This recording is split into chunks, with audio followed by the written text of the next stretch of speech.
Hai xa 19 anos que os pais de Juan Lampón Outeiral, daquela estudante do IES Pobra que faleceu mentres participaba nunha regata, quixeron lembrar a figura do seu fillo a través desta convocatoria de bolsas que busca recoñecer os valores que conxugaba Juan como bo estudante e bo deportista. Ten todo un proceso de selección de candidatos, de comparar pois eso, o palmarés dos que se presentan, tamén o que é o rendemento académico, porque esta bolsa premia as dúas partes, non? O que é o éxito académico e máis o éxito deportivo.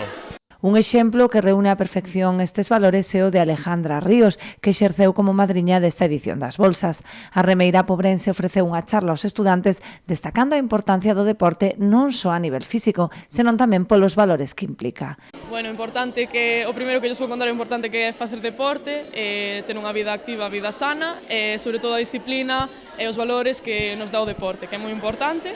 e animar a todos os que o fan pois a seguir e os que non fan pois a empezar, que nunca é tarde. Ademais, os estudantes do IES Pobra poden optar ás bolsas dotadas con 250 € cada unha os institutos Leliadoura número 1 de Ribeira, A Cachada, Espiñeira e Praia Barraña de Boiro e o IES Félix Muriel de Rianxo.